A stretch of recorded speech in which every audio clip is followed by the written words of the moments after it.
We continue our exclusive EWTN News RealClear Opinion Research polling. Tonight, we examined the Catholic voters' views of President Donald Trump and where he stacks up against political 2020 rivals. Join me now are Carl Cannon, Washington Bureau Chief of RealClear Politics, John Della Volpe, Director of Polling at RealClear Opinion Research, and Matthew Bunson, Executive Editor for EWTN News. All are back with us tonight.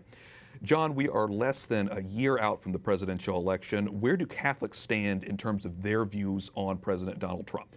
Overall, when you look at the Catholic vote overall, they mirror in many ways the general electorate at the highest level. For example, 42% of the general electorate approve of his job performance, 44% of Catholics say the same. So that's consistent. When we look at Catholics who are likely Democratic primary voters and Democratic primary voters, the president is trailing against each of the major candidates on the Democratic side. So he's at that sort of disadvantage at that stage. However, things change when we ask what we call kind of a traditional re-elect question in terms of on a scale from 1 to 5, how likely are you to vote for the president? So while he's trailing today relative to the top Democratic challengers, that could certainly change over the course of the next several months. And Carl, let me have you jump in here and also reiterate your thoughts on that same subject. The survey data shows Donald Trump's currently behind the Democratic candidates. How else can you explain that? Well, look, you don't want to spin it. If you're the Republicans, you'd rather be ahead than behind. However, history of recent elections, going back all the way to 1980, show us what's going on now in the polls isn't always determined what's going to happen.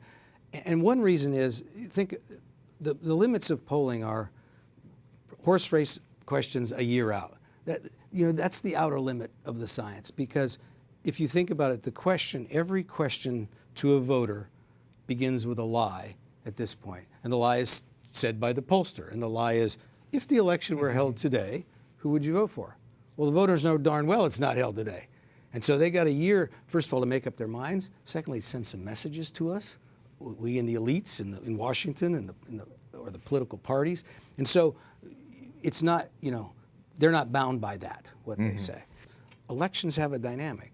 And this one's going to be a bare knuckles affair. Because we know this because the last one was, and how whoever the Democratic nominee handles himself or herself vis-a-vis Donald Trump, and we know he'll handle himself. He'll be aggressive in his own cause. So that dynamic also will change people's minds. Yeah, John, do you want to follow up? Yeah, on that? when you break down the numbers, 34%, about a third of all Catholics, are definitely going to vote for Trump, according to what they say a year out, right? Number one. 10% say there's a strong chance, a good chance. So that's 44%. That number in that re-elect question looks exactly like his job approval numbers. You have roughly the same number who are definitely going to vote against him and are most likely to vote against him. What's most interesting, I think, about this poll is who are those 9%? The 9% who are possibly going to vote for him. And really, I think that 9% is going to sit back and wait a little bit and decide whether it's going to be Joe Biden or Pete Buttigieg or Joe Biden or Elizabeth Warren or Sanders or whoever the nominee might be. That 9% wants to wait and to see what the options are. Matthew, I want to follow up with you on another issue here when we look at some of the data, because practicing or active Catholics differ significantly in their voting patterns from Catholics who do not practice their faith to the same degree or on a regular basis. So how do we think of the Catholic voting bloc when we think of this kind of big differential? Well, 58% of the Catholics who responded consider themselves faithful to all or most of the teachings of the Church. Of that, 17% consider themselves faithful to all teachings, 41% to most.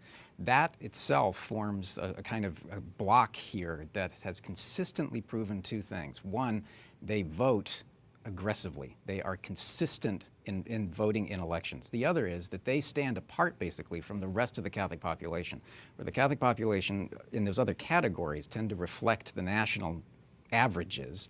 This group does not.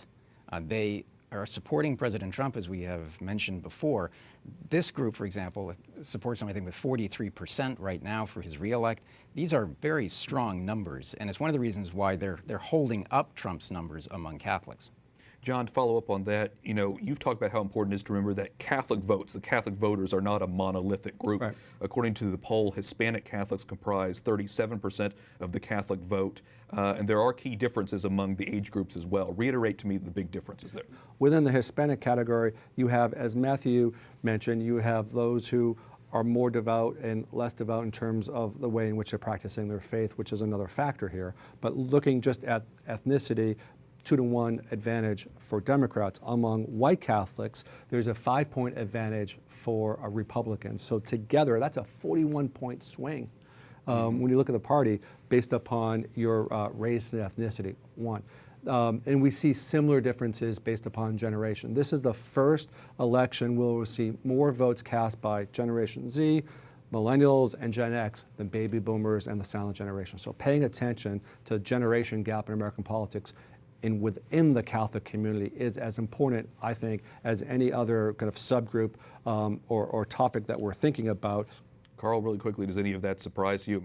No, it doesn't surprise me. For years, Democrats and Republicans each had that kind of a cardboard cutout view of Latino voters, right?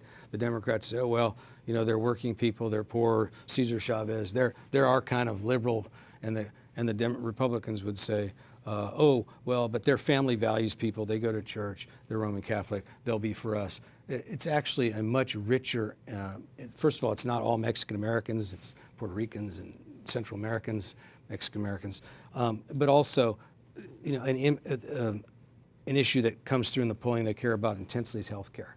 Mm-hmm. So, abortion, yes, but health care. And so the two political parties have sort of pandered to them in the past. And I think if they pay attention to John's polling, they'll realize this is a more nuanced, they have to have a more nuanced approach. Like I said, it is very detailed, and that's why we appreciate you guys coming in to break it down for us and giving us what's really going on here. Matthew Bunson, Carl Cannon, John Della Volpe, thank you all so much.